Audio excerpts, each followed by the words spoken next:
YouTube from a very fluffy Claire and Sky's ears. Where's Sky's ears? Oh, there she is. I hope you enjoyed.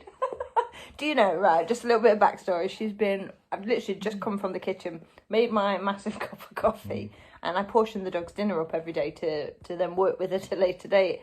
And when she was younger, I had a serious job getting her to eat, putting weight on her. She was just like, nope, not bothered. And like, it got to the point where I was like quite worried about her. I was like, I need to get some weight on this dog. Anyway, you wouldn't think that now because she's an absolute food gannet. And she's got a right diva in her old age. I don't mind. She's 12. She you know, every day's a blessing. But yeah, just find it so comical. Anyway, on to today's lesson. I hope you enjoyed the first of the roadmaps from yesterday. I've called it a roadmap. I've called it a reactive roadmap in case you didn't realise what that was. And if you haven't watched that, I suggest you go and watch that this morning. And again, I'm going to share with you some of the content that I have available to be able to help you with your barking dog. So let's get into lesson 2 and find out what you should be doing next. Hey, right, so now you've been and got your dog vet checked, hopefully, or at least it's booked in to be done. And then I want to chat a little bit more to you about the whole planning process and the daily barking diary of your particular dog. Now, because there are so many variants and so many different reasons why dogs can bark, what we need to be doing now is to be getting a much clearer idea of exactly when it's happening and exactly what it's being aimed towards, or if it seems like random barking, which can sometimes happen, it's like, well, what are they barking at? There's nothing outside, there's nothing on the walk, I can't hear anything. It could be down to a scent factor or something, which I'll go further into as we move forward into the program. But a really simple task for you to do for the next week at least is to keep a diary of your dog's barking. Now, you may have a good understanding and you might be sat there saying, well, Claire, I know my dog barks at other dogs. That's cool, but what dogs are they barking at? Is it every dog? Is it a certain breed of dog? Is it at a certain distance towards that dog? Is it on a certain location? Like, for example, obviously I live out in the country, so I make an extra effort, especially when my dogs were younger, to make sure that I go into busier locations with them. Like, for example, like round here, I could literally walk out and I could see nobody for miles.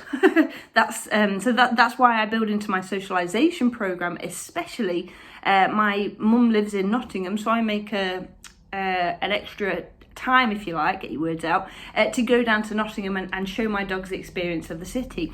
Now, just coming back onto this aspect, when Hunter went reactive, he had the incident with the other German Shepherd, he was in a hormonal phase, he was a teenage dog, he was quite genetically nervous as well. What I wanted to do was I wanted to go and build his confidence, so that meant not just training in the same locations, but also making sure that my training was you know, as we move through in different locations, because it's very easy for dogs to get into a habit and a pattern of this is where we train. Now, just coming back to this barking dog diary, I knew what he would bark at out and about here. I knew that he would bark at other dogs. We went through a phase of where he would bark at sheep and cows. Obviously in the country, we're surrounded by them. But what I didn't know was what he would be like in the city. And this was a completely different context. So I made an effort to go down to Nottingham with Hunter. And we went for a walk. And you know what? We saw 4 dogs on that walk. Didn't bark once. Why? Because the environment had changed. And because he is a German Shepherd and because he is like avid with his nose, the environment was pulling him more towards the sniffing aspect than getting too worried about the other dogs. So it's really important that we look at the whole concept with the dogs. So on that day, I didn't put down a single bark. I was expecting to be like, oh my God, I've seen like so many dogs and he barked at every single one of them. And he didn't. So this is why it's important to keep a diary. So what I want you to do, you can take a simple piece of A4 or paper or whatever. Now, you can make this as simple or as complex as you want. The more details you put down, the better results you will get from it. Simple. But if you wanted to do a really basic barking dog diary, you would put the day, Monday, Tuesday to Friday, Saturday, Sunday, the time of the bark. So, okay, Monday morning, 11 a.m, my dog barked. Oh, and it was the postman coming to the door. That would be a simple thing. And then your next one, obviously, after the day and the time, is what was it that they barked at?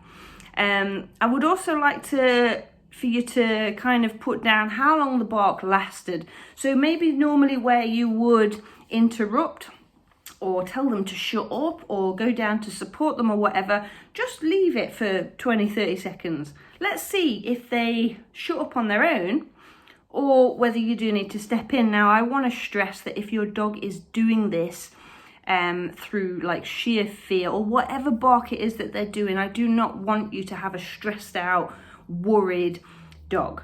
So if you need to intercept and support your dog, if you need to intercept because you're worried about pissing the neighbours off or whatever, please do, but test it.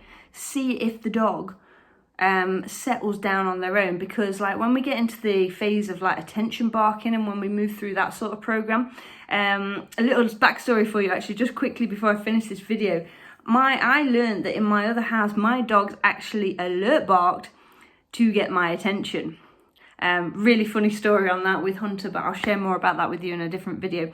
So yeah, just have a look and just see what day you're on, what time they're barking, what they're barking at, and how long the barking lasted. And like I say, if you want to get even more specific, write down what happened just before that bark, what happened after that bark, what did you do? What were, had anything changed in the environment? If you want to get really specific, get really specific. But your task for the next week is to keep a barking dog diary, and you can look back on that in a week and you will start to see similarities and things that match up. Oh, okay, right. So he's not got a problem with collie dogs. But we can see here that we've got a long list of, let's say, Labradors that he's not a fan of or she's not a fan of.